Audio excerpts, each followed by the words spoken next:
Question 31. The development of the factory system most directly explains which of the following characteristics of the Industrial Revolution in the 18th and 19th centuries.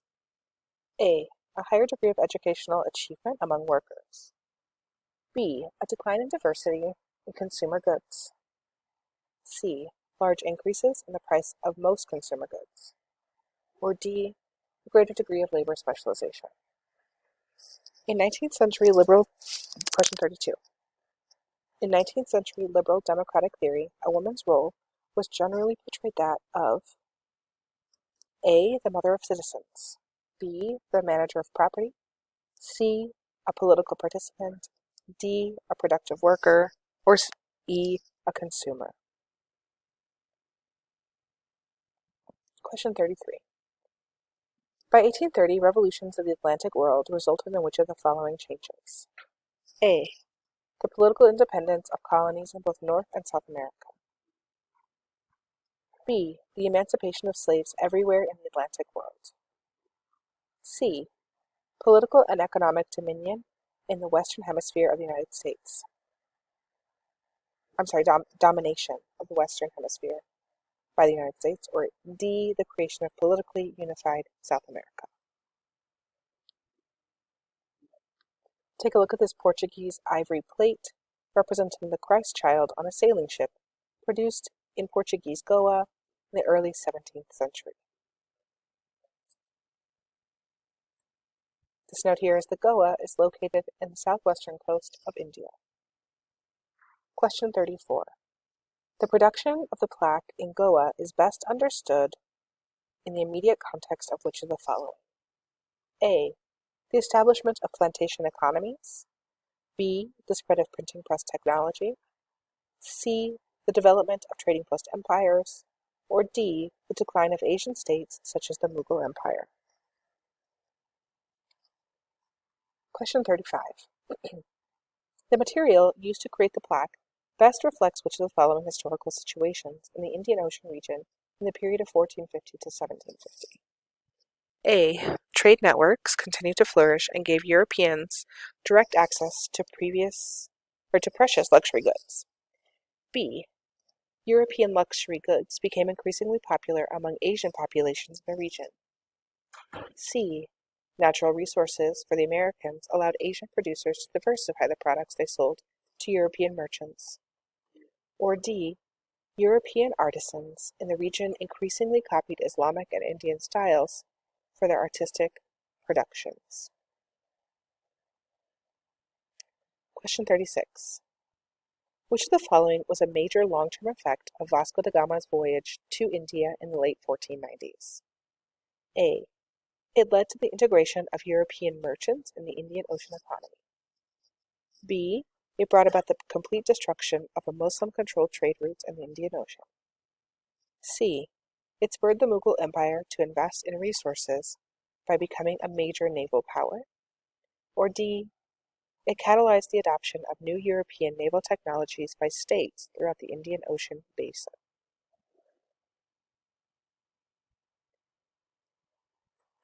The Mexican city of Zacatecas is renowned for the enormous quantity of silver that has been extracted from it, and it continues to be extracted today.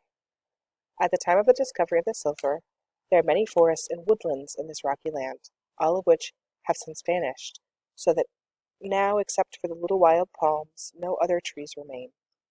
Firewood is very expensive in the city because it is brought in carts from a distance of 18 hours away.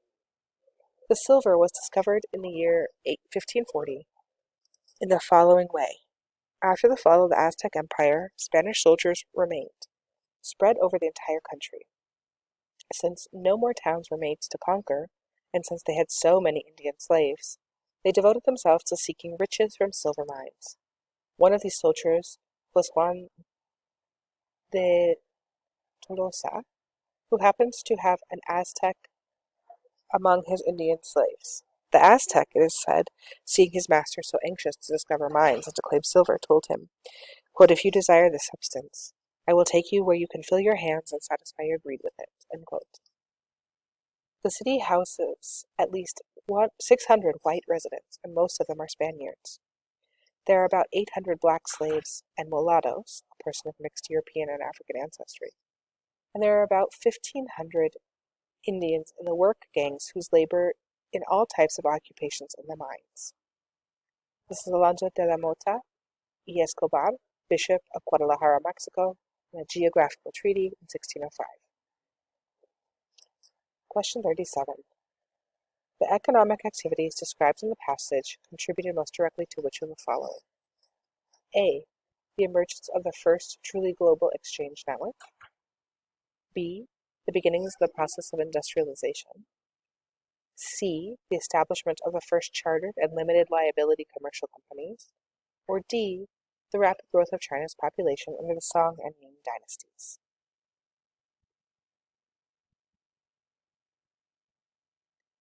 The map Transatlantic Slave Trade circa 1450 to 1900. Question 38. Which of the following best describes the impact on African societies and the trade depicted in the map? A. Gender and family roles were restructured as the male population of West Africa diminished. B. Bantu people increasingly migrated southwards and eastwards.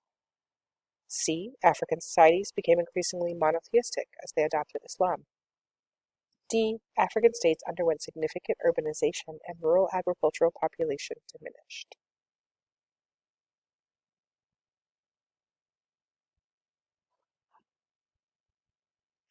Source 1.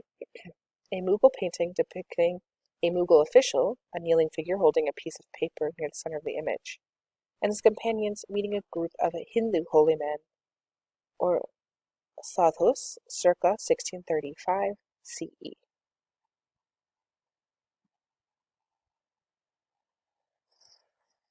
Source 2. MS E14 from a Mokopa gouache on paper, Indian School, 17th century, Institute of Oriental Studies, St. Petersburg, Russia.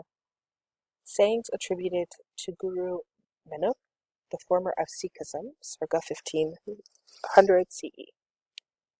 O God, the tongue of man has given thee numerous names, but the truth is thy real name from time immemorial.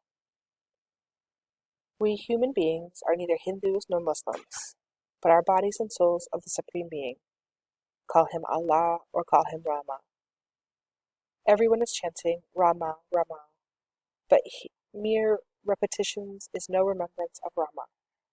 Only when the heart of man becomes saturated with God is such a remembrance fruitful. Worthless is caste, and worthless an exalted name. For all mankind, there is but a single refuge in God. Question 39. Based on your knowledge of world history, which of the following factors contributed most directly to the Mughal Empire territorial expansion in South Asia? A. The Mughals' adoption and effective use of gunpowder weapons. B. The Mughals' adoption of Sikhism. C. The Mughals' friendly relations from neighboring states such as the Safavid Empire and Tibet. D. The Mughal emperors' claims that they were directly descendant from Genghis Khan. Question 40. Which of the following factors represents the most significant cause of growth in the cities of Afro-Eurasia in the period of 1000 to 1450? A. Climate change. B. Increased regional trade. C. Decreased agricultural productivity. C. Decreased agricultural productivity. D. Increased invasions. Question 41. Which of the following is an accurate statement about the Mongol Empire? A. It attempts to impose Mongol religious beliefs and practices on conquered people. B. It reestablished the Silk Road between East Asia and Europe. C. It attempted to create a self-contained economic system by banning all merchants from non-Mongol territories. D. It developed a sophisticated bureaucracy staffed by talented Mongols. E. It established and maintained clear rules of succession that ensured the unity of the empire. Question 42. Look at the map. The map above shows which of the following empires at its greatest extent. A. The Mongol Empire. B. The Russian Empire. C. The Byzantine Empire. Or D. The Ottoman Empire.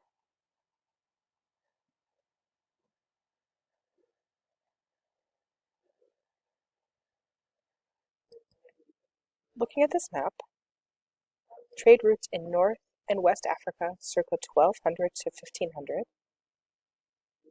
Which of the following led most directly to the development of the trading network on this map? A. The growth of trading cities on the Swahili coast. B. Innovations in transportation and commercial technologies, such as caravanserai. C. The overall decline in the trade of goods along the Silk Roads. Or D. The emergence of the transatlantic slave trade in West Africa. Question 44. Which of the following contributed most directly to the increase in trade along the routes on the map? A. The expansion of empires such as Mali in West Africa. B. The expansion of the Mongol Empire across Eurasia. C. The start of the Protestant Reformation in Western Europe. D. The completion of the Christian Reconquista of Spain. Question 45. The spread of which of the following religious traditions was most directly facilitated by trade along the routes shown on this map? A. Christianity. B. Buddhism. C. Islam. D. Judaism.